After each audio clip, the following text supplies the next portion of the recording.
Hello नमस्कार YouTube family. चला तर मी आज बनवणार आहे साबुदाणा खिचडी.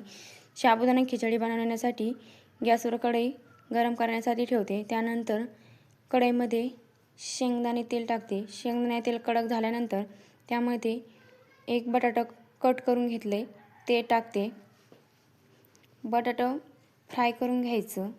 बटाटा फ्राय झाल्यानंतर इथे मी हिरवी मिरची बारीक कट केली आहे ती टाकते. तुम्ही तुमच्या चवीनुसार घालू शकता. कोणा बारीक ठेचा आवडतो, कोणा तर कट केलेली आवडते. मिरची फ्राय करून घ्यायची. मिरची फ्राय झाल्यानंतर इथे मी साबुदाणा भिजू घातलेला तो टाकते. साबुदाणा मिक्स करून घ्यायचा.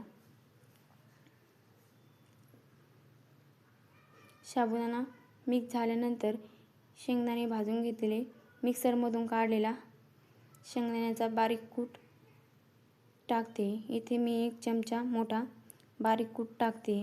तुम्ही तुमच्या आवडीनुसार टाकू शकता. कोणा जाडसर आवडत असेल तर जाडसर टाकू शकता. इथं तर मी बारीक टाकला आहे. आणि चवीपुरतं मीठ टाकते. शेंगदाण्याचा कूट आणि मीठ मिक्स करून घ्यायचं. त्यानंतर साबुदाणा खिचडी 5 मिनिटासाठी हलवीत राहायची, कारण की ती खाली पण लागू शकते.